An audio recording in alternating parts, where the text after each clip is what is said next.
Bien-aimés, amis et enfants de la Vierge Marie, loué soit Jésus-Christ. Du sanctuaire marial, nous vous saluons et nous vous souhaitons très bonne fête de l'anniversaire des apparitions à Nathalie Mukamazimaka. Nathalie Mukamazimaka est née en 1964. Elle a été baptisée à l'âge de 4 ans, le 2 février 1968, et reçoit le sacrement de la confirmation le 23 août 1979 à la fin de la première année secondaire. Lorsque les apparitions ont commencé, elle avait 18 ans. Nathalie Mukamazimaka est la deuxième voyante à bénéficier des apparitions de la Vierge Marie, Mère du Verbe. Sa première apparition date du 12 janvier 1982. Elle a laissé sa première apparition après que la Vierge Marie apparaisse à Alphonsine 9 fois. Nous pouvons voir la mission assignée à Nathalie, à savoir souffrir pour expier les péchés du monde. C'est donc dans un climat de souffrance que la Sainte Vierge Marie aurait fait irruption dans sa vie pour lui faire part de sa douleur et l'inviter à la compassion réparatrice. Pour expliciter cette mission, la Vierge Marie donna à Nathalie l'ordre d'aller lire un passage du livre de l'imitation de Jésus-Christ qui se trouvait dans un coin de la petite chapelle. Le contenu du passage révèle la volonté de la Vierge Marie sur la voyante. Les choses de ce monde sont caduques, tandis que celles du ciel sont éternelles. Quand Nathalie est arrivée en 5e année secondaire, la Vierge Marie lui a demandé d'arrêter ses études, de s'accrocher à elle, parce que les choses de ce monde passent vite. Elle lui a demandé de rester à Kibeho, au sanctuaire, avec cette mission de prier pour les âmes du purgatoire et pour l'Église.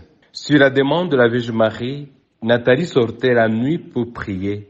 Et durant ses prières, elle était soumise à tout genre d'épreuves de la part du diable. Le message spécifique de Nathalie consiste en la pratique de l'humilité, dans la disponibilité et dans l'offrande de soi-même. Cette souffrance n'est pas que physique, mais elle se présente sous multiples formes. Incompréhension de la part de ses camarades, critiques, persécution de la part des autres, problèmes personnels non résolus et beaucoup d'autres formes de souffrance. Nathalie prie, se sacrifie, jeûne pour l'humanité, toujours avec un sourire qui cache beaucoup de souffrances demandées par la Vierge. Sa vie est donc partagée entre la prière, le service du sanctuaire et la mortification. Un des aspects qui caractérise la mission de Nathalie, c'est le jeûne. Le jeûne que Nathalie a fait, le jeûne de 14 jours.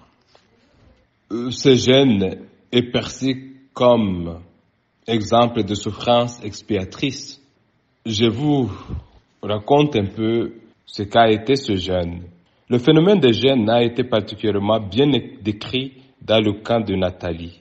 Le 12 janvier 1983, la Vierge Marie lui a recommandé de pratiquer un jeûne de 2 semaines, du 16 février au 2 mars 1983. Elle devait se nourrir uniquement de la prière, de la parole de Dieu, de l'Eucharistie quotidienne, et ne devait pas montrer sa souffrance à cause de cette privation.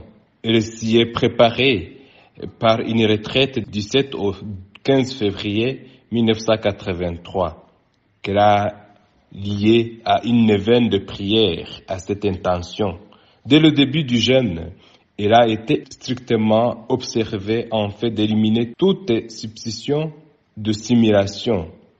La situation a changé le 23 février, au 8e jour du jeûne, à 20h, durant l'apparition privée reçue en présence de certains membres de la commission théologique et médicale. Nathalie a dit qu'elle avait reçu la permission de Marie de boire un peu d'eau ce jour-là.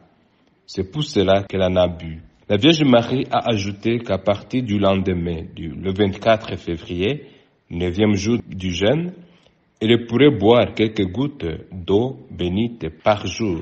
La voyante a utilisé l'eau d'une statuette de Notre-Dame de Lourdes jusqu'au 2 mars, 14e jour du jeûne. Durant son jeûne, avant 8e jour du jeûne, elle a également eu une vision de Satan qui lui a rendu visite sous la forme d'un jeune homme venant avec un plateau plein de bananes, une omelette et un gâteau.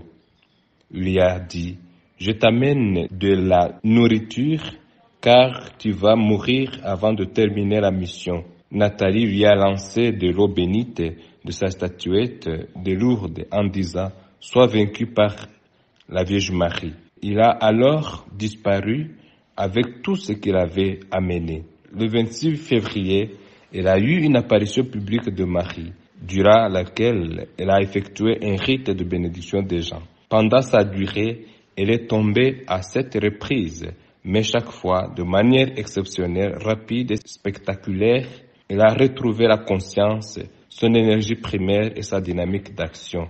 Le jeûne qui s'est terminé le 2 mars à 8 heures du matin a influencé très positivement la crédibilité de tous les événements de Kibeho.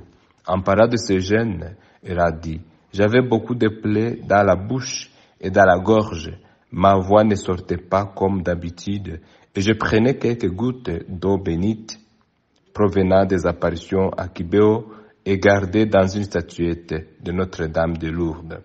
Après ces 2 semaines de souffrance, Nathalie n'a pas dit que cette expérience avait été facile pour elle et n'a pas souligné sa vocation exceptionnelle à être choisie pour participer aux souffrances de Jésus. Elle a dit qu'elle veut toujours aider ses proches dans le cheminement vers Dieu, mais n'oserait jamais proposer à quelqu'un de réaliser le jeûne qu'elle avait fait. Elle a assuré que seul Dieu peut proposer lui-même à quelqu'un de s'engager dans une telle voie.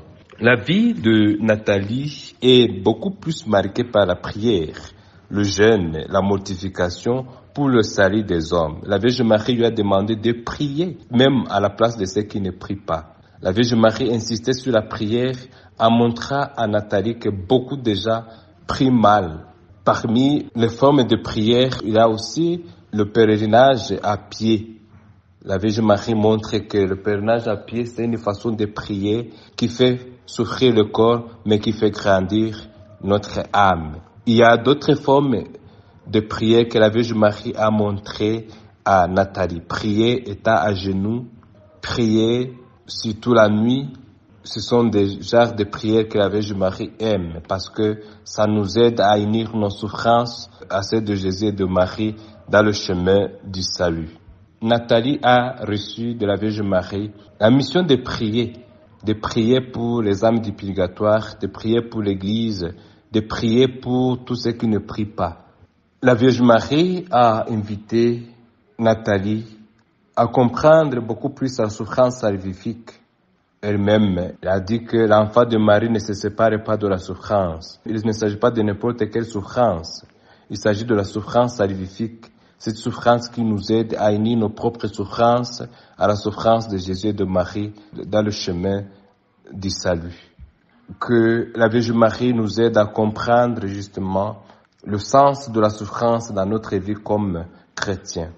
Parce que personne ne peut arriver au ciel sans avoir souffert. Que la Vierge Marie, notre mère, nous soutienne dans notre cheminement vers la sainteté.